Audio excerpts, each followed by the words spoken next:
Halo, perkenalkan nama saya Ning Ayu Salma Karmini Putri dengan nomor induk mahasiswa 19156444044 dengan absen 9. Halo, perkenalkan nama saya Komang Gusna Andre Hermawan, nomor induk mahasiswa 19156444062, nomor absen 11. Halo, nama saya Nilo Rati Wulandari, nomor induk mahasiswa 19156444074, nomor absen 12. Halo, nama saya Komang Tirta Darmayasa, nomor induk mahasiswa 19156444182, nomor absen 29.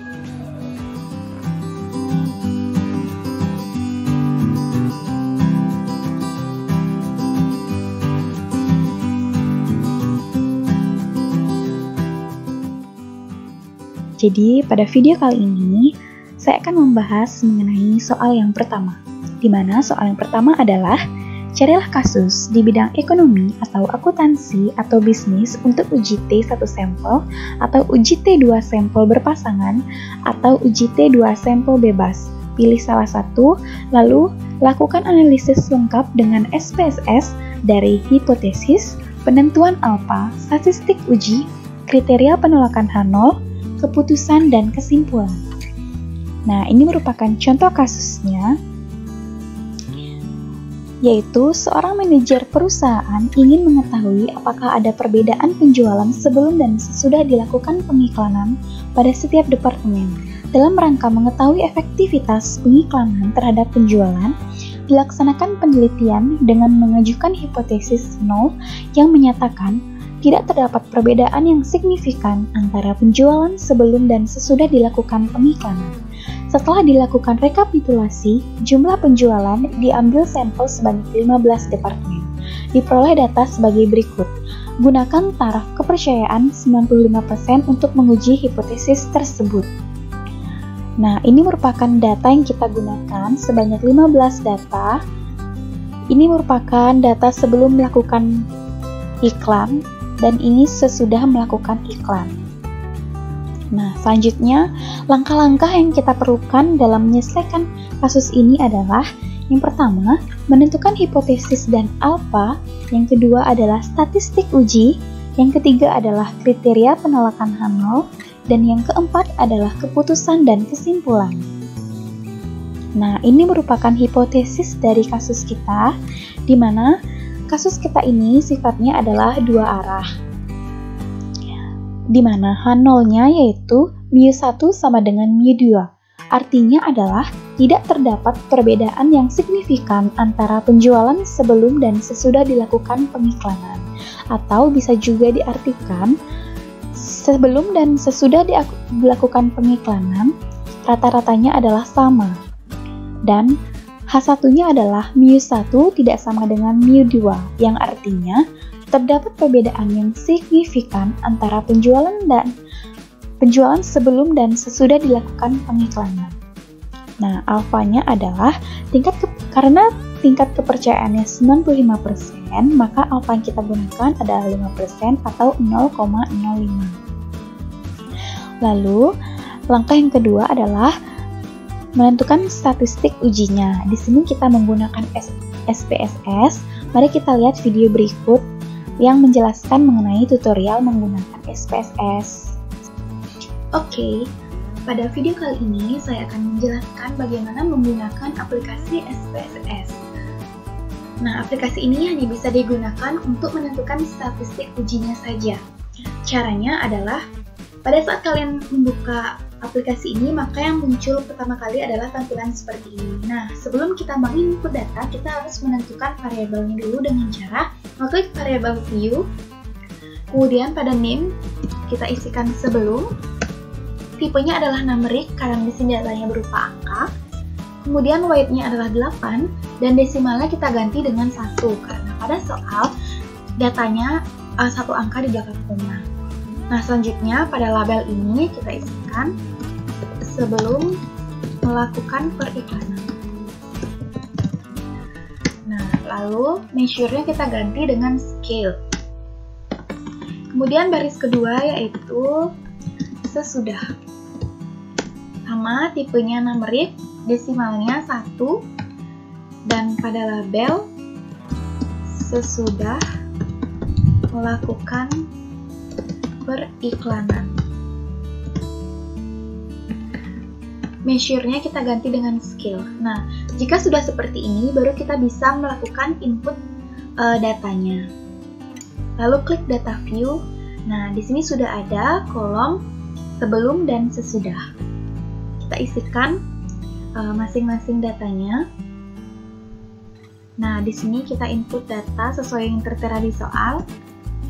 2,3, 2,7, 4,1, 5,2, 3,1, 3,5, 4,6, 5,2, 4,7, 5,3, 2,4, 5,5,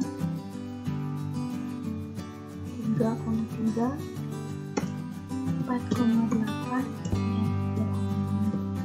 selanjutnya yang sesudah isikan 2,8, 2,7, 4,2, 5,2, 3,9, 3,5,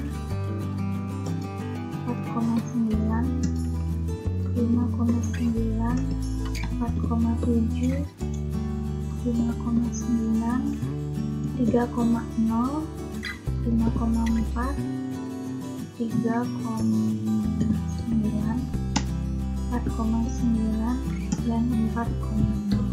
Nah, jika sudah, kita lakukan analyze, klik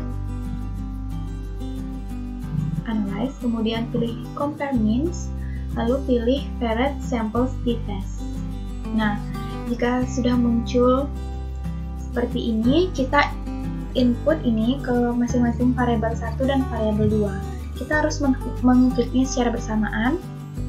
Kita klik ini, kemudian klik tombol shift, lalu klik sesudah. Nah, lalu tanda panah. Nah, kemudian klik option. Confidence interval percentage-nya kita pilih 95% karena alpha yang kita sudah tentukan tadi besar 5%. Kemudian klik continue, lalu klik OK.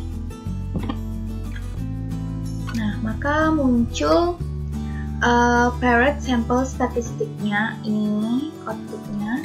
Nah, tabel ini berisikan min, jumlah data, standar deviasi, standar error min dari variabel sebelum melakukan periklanan dan sesudah melakukan periklanan, di mana minnya masing-masing yaitu 4,02 dan 4,327. Kemudian n-nya banyak datanya sebesar 15, standar deviasinya 1,1072 dan 1,0546, dan standar error min-nya sebesar sekian. Nah, selanjutnya pada tabel ini merupakan korelasinya. Kemudian pada tabel ini, parent sample test-nya, kita sudah menemukan t-hitung yang kita cari, yaitu sebesar min 3,854. Nah, t-hitung inilah yang kita gunakan nanti dalam menentukan keputusan. Nah, di sini ada signifikan, yaitu sebesar 0,002. Signifikan ini kita bisa gunakan sebagai p-value jika sifatnya dua arah, dan pada soal memiliki sifat dua arah, jadi kita bisa menggunakan signifikan ini sebagai p-value dalam menentukan p-tabel nanti. Nah, jika sudah, kita harus save secara terpisah antara output dengan datanya dengan cara file, save as, kemudian kita output data ke 1. Nah, klik save. Nah, ini sudah tersave. Close. Nah, kemudian datanya kita juga save. Klik file, save as, data ke 1. Kemudian save. Nah, demikian caranya menggunakan aplikasi SPSS dengan contoh kasus dua arah. Selanjutnya kita lanjut ke kriteria pengenalkan hamil. Terima kasih.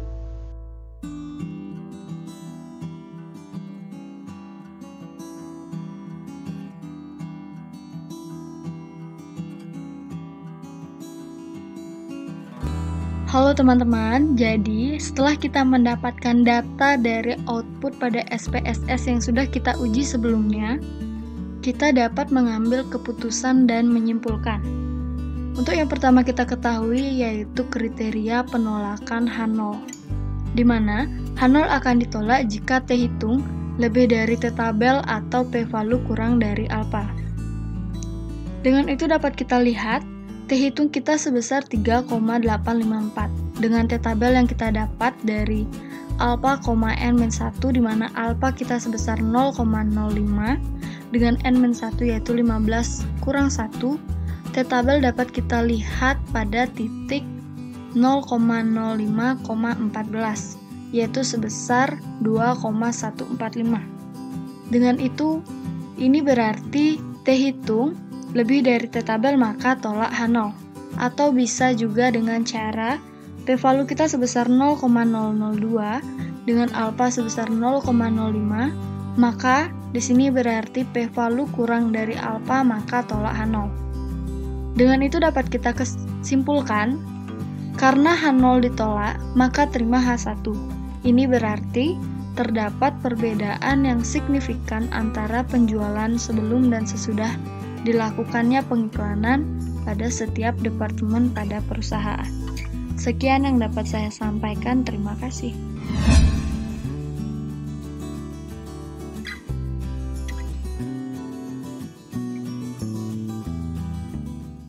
Halo, di sini saya akan membahas kasus kedua yaitu tentang regresi linier berganda. Untuk mempersingkat waktu, mari masuk ke soal. Carilah kasus di bidang ekonomi atau akuntansi atau bisnis. Lakukan analisis regresi linier berganda dengan bantuan software SPSS secara lengkap. Yang diminta di sini adalah model regresi beserta interpretasinya, uji simultan dan parsial, koefisien determinasi, serta koefisien korelasi dan interpretasinya. Yang akan saya bahas di sini yaitu model regresi beserta interpretasinya dan uji simultan dan parsial. Sedangkan untuk koefisien determinasi dan koefisien korelasi dan interpretasinya akan dijelaskan oleh rekan saya, Komang Triarta Darmayasa. Oke, selanjutnya kita masuk ke kasus.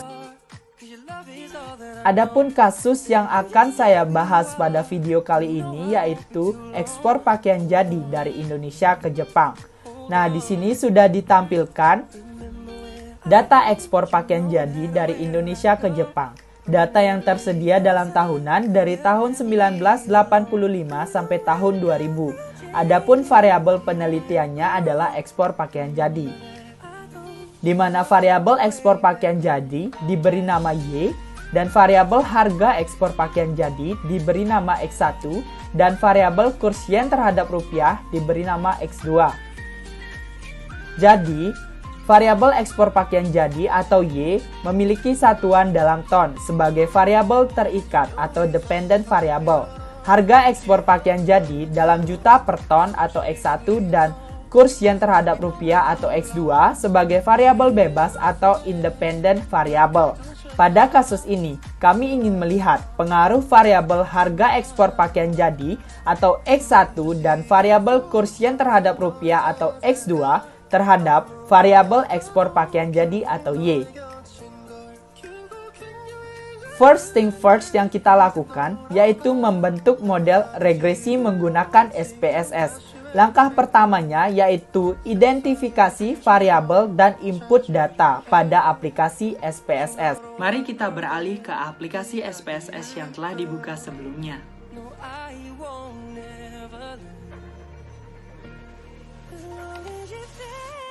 Ini merupakan tampilan dari aplikasi SPSS.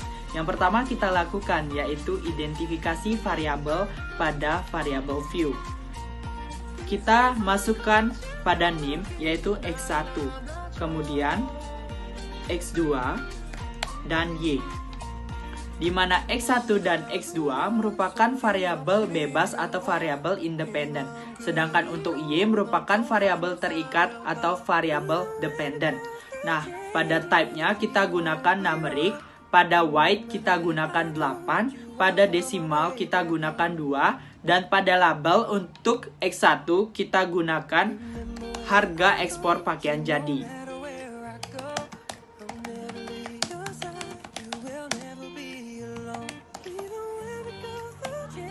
Untuk X2 kita gunakan kurs yen terhadap rupiah.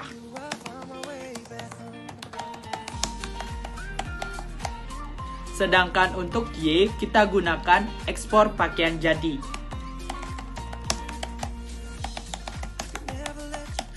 Selanjutnya kita melakukan input data, yaitu data ekspor pakaian jadi dari Indonesia ke Jepang. Kita copy data yang kita miliki, copy X1, X2, dan Y-nya saja. Kemudian pastekan pada SPSS pada data view.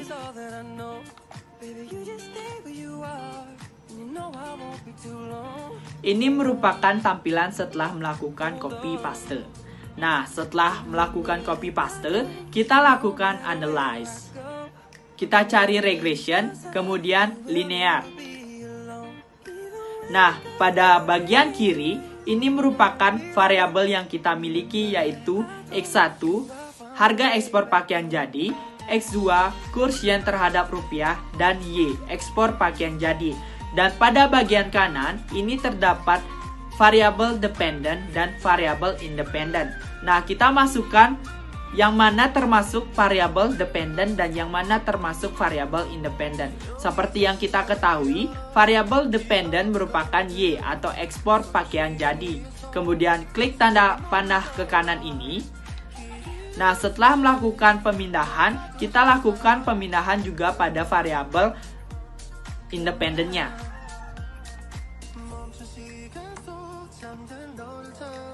Kemudian klik tanda panah ke kanan.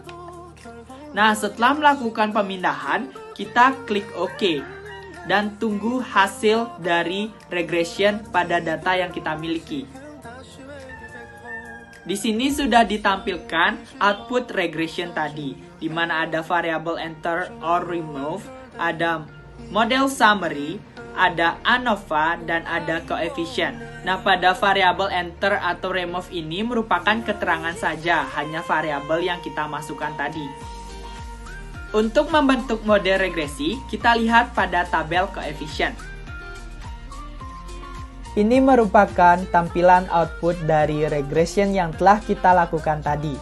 Nah, untuk membentuk model regresi, kita lihat pada tabel coefficient.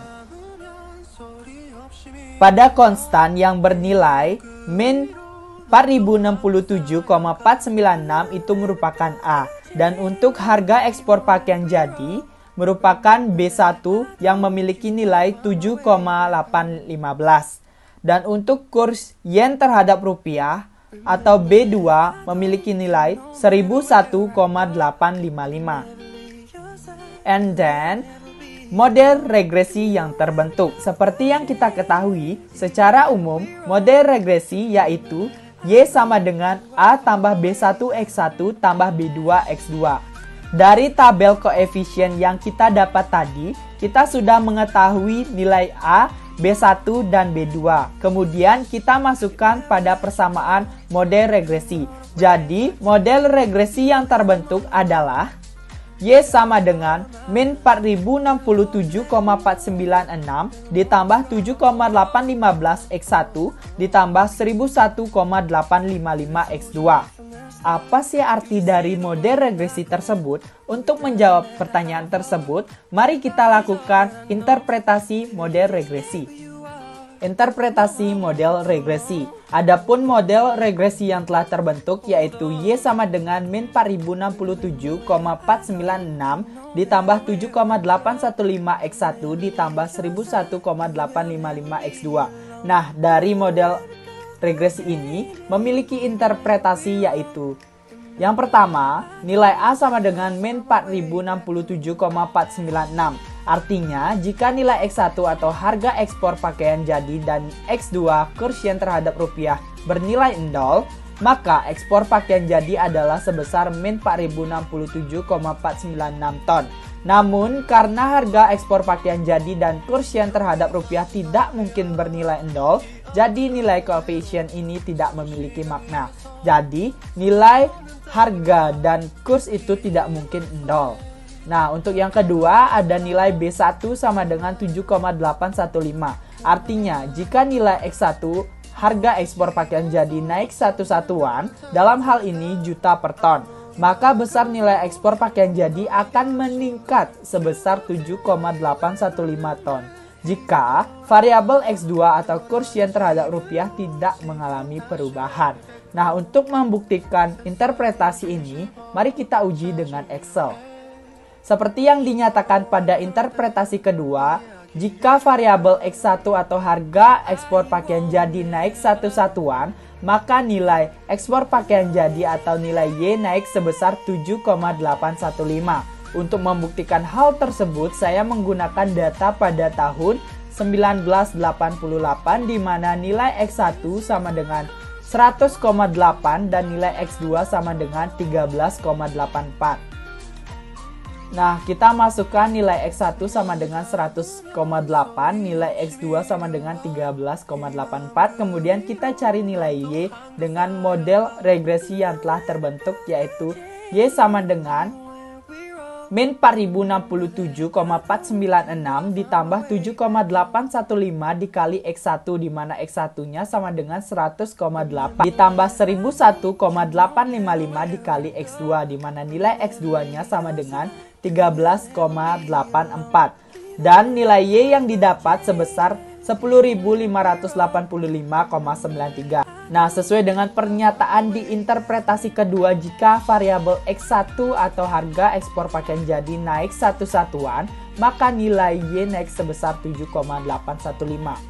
Oleh karena itu, maka nilai X1 pada data kedua kita naikkan menjadi 101,8 karena naik 1 satuan. Untuk nilai X2 ditetapkan karena sesuai dengan pernyataan di interpretasi kedua, jika variabel X2 atau variabel kurs yen terhadap rupiah tidak mengalami perubahan. Nah, maka akan mendapatkan hasil Y sebesar 10.593,74. Setelah mendapat nilai masing-masing Y, kemudian selisihkan antara Y kedua dan Y pertama, yaitu 10.593,74 dikurang 10.585,93, maka akan mendapatkan hasil 7,815. Jadi terbukti Y naik sebesar 7,815 jika variabel X1 naik 1 satuan dan variabel X2 tidak mengalami perubahan. Kemudian kita lanjut pada interpretasi ketiga, yaitu nilai B2 sama dengan 1001,855. Artinya, jika nilai X2 kurs yen terhadap rupiah naik 1 satuan, maka besar nilai ekspor pakaian jadi akan meningkat sebesar 1001,855 ton. Jika variabel X1 atau harga ekspor pakaian jadi tidak mengalami perubahan. Untuk membuktikan hal tersebut, mari kita lakukan uji di Microsoft Excel. Nah, sesuai dengan interpretasi ketiga, jika nilai X2 naik 1 satuan, maka nilai Y naik sebesar 1001,855. Mari kita buktikan hal tersebut. Nilai X2 mula-mula yaitu 13,84. Kemudian naik 1 satuan menjadi 14,84. Nah, untuk nilai variabel X1 tidak mengalami perubahan yaitu 100,8 dan 100,8. Nah, untuk Y yang pertama, kita dapatkan nilainya sebesar 10.585,93 dengan menggunakan model regresi yang telah ditetapkan. Kemudian untuk nilai Y yang kedua, didapatkan 11.587,78 dengan menggunakan model regresi yang telah ditetapkan. Nah, jika sudah menemukan nilai dari masing-masing Y, kemudian kita selisihkan nilai Y yang kedua dengan nilai Y yang pertama. Maka kita akan mendapatkan hasilnya sebesar 1001,855. Jadi ini terbukti. Selanjutnya, kita akan membahas uji hipotesis dalam regresi, di mana ada dua uji hipotesis, yaitu uji simultan dan uji parsial. Di sini saya akan membahas uji simultan. Uji simultan adalah uji secara bersama-sama atau uji secara serentak, di mana memiliki handol dan H1, yaitu untuk handol B1 sama dengan B2 sama dengan seterusnya, hingga sama dengan BK sama dengan endol. Variabel prediktor tidak berpengaruh signifikan secara simultan pada variabel respon. Untuk H1, minimal terdapat B1 tidak sama dengan endol. Minimal terdapat satu variabel prediktor ke I yang berpengaruh signifikan pada variabel respon. Bolehkah lebih dari satu? Tentu boleh. Minimal terdapat satu. Untuk melakukan uji simultan, perhatikan kembali output model regresi. Hasil uji simultan ini ada di tabel ANOVA, di mana kita lihat pada F dan signya. Hasil uji simultan didapatkan bahwa F hitungnya sama dengan 66,820 dan untuk signifikannya sama dengan 0,000. Karena ini merupakan hipotesis dua arah, maka nilai signifikan ini bisa digunakan untuk menghasilkan suatu keputusan. Untuk aturan penolakan handol, jika signifikan kurang dari alfa, maka tolak handol atau terima H1. Dapat kita lihat di sini, nilai signifikan sama dengan 0,000. Kalau kita pakai alfa berapapun, misalnya kita pakai 3% atau 0,03, maka nilai 0,0 ini atau nilai signifikan ini tetap kurang dari alfa, yaitu 0,03. Maka tolak handol, artinya terima H1. Maka keputusannya minimal terdapat satu variabel prediktor ke I yang berpengaruh signifikan pada variabel respon. Untuk lebih jelasnya, hasil uji simultan F hitung sama dengan 66,820 dan signifikannya sama dengan 0,000. Dengan menggunakan alfa sama dengan 5%, maka diperoleh signifikan kurang dari alfa, di mana signifikan sama dengan 0,000 kurang dari 0,05. Keputusannya tolak handol dan menerima H1. Jadi, kesimpulannya adalah minimal terdapat satu variabel prediktor ke I yang berpengaruh signifikan pada variabel respon.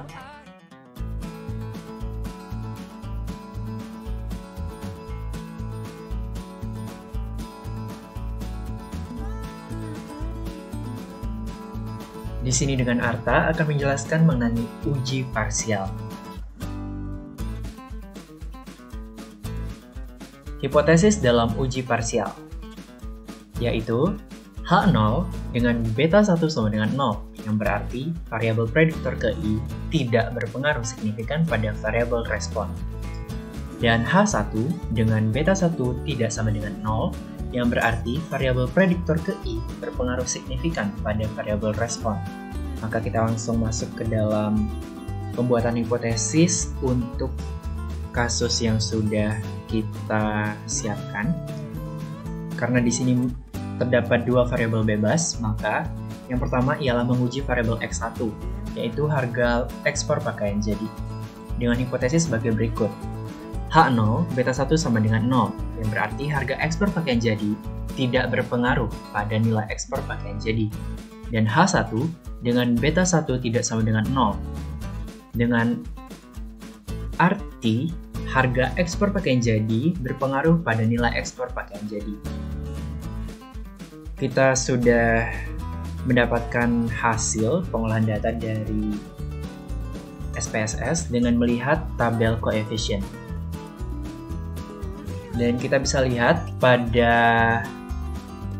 yang sudah dilingkari merah, yaitu kita mendapat harga ekspor pakaian jadi dengan mendapat nilai T hitung sebesar 4,297 dan nilai SIG sebesar 0,001.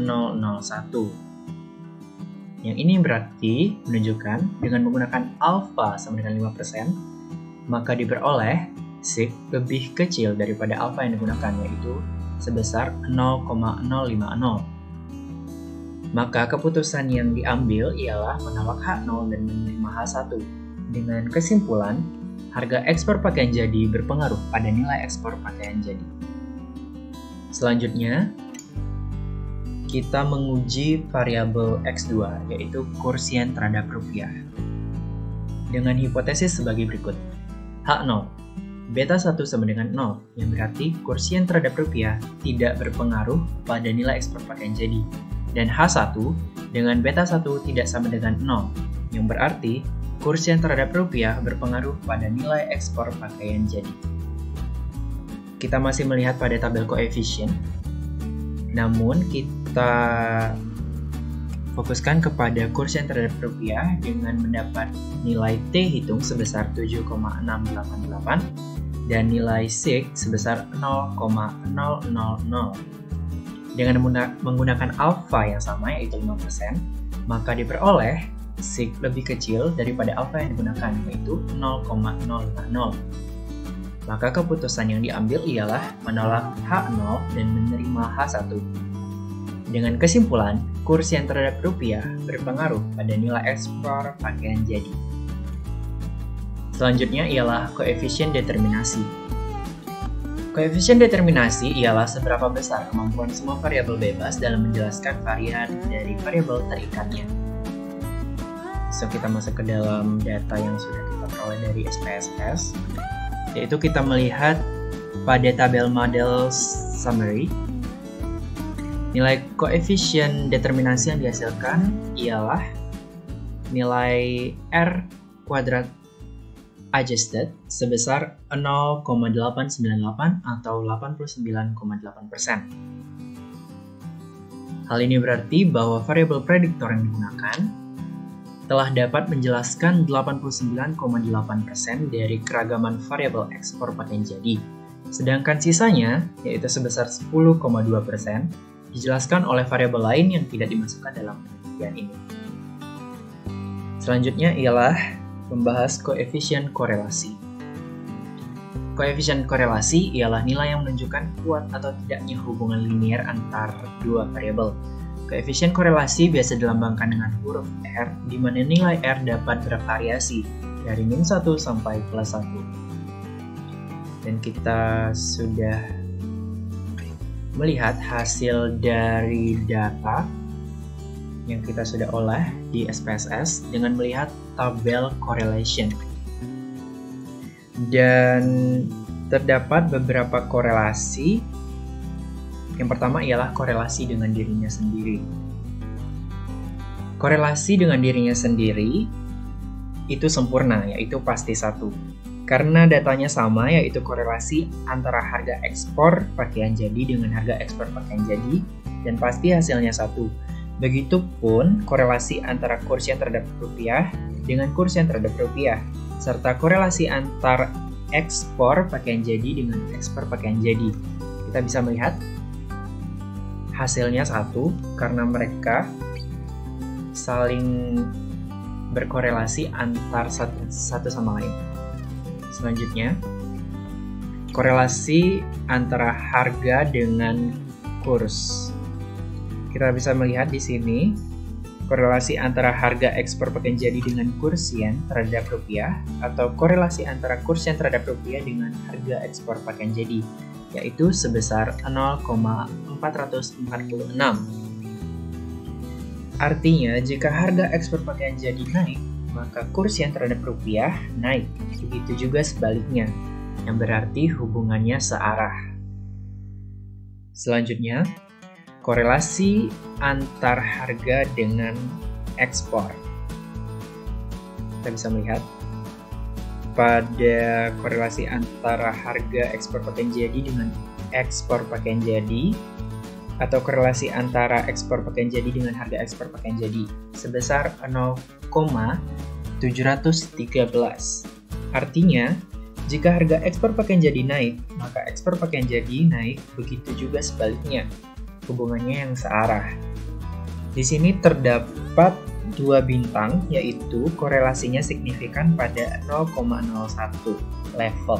Artinya, apabila kita menggunakan alfanya 1%, maka signifikan.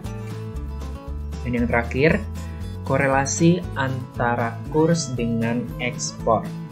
Korelasi kurs yen terhadap rupiah dengan ekspor pakaian jadi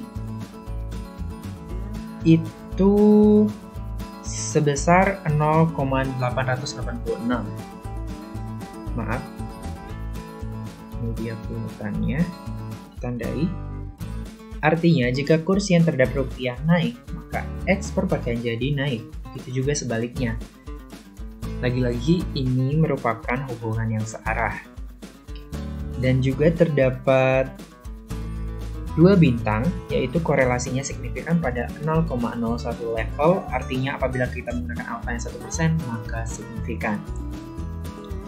Dan begitulah yang dapat saya sampaikan, dan saya ucapkan terima kasih.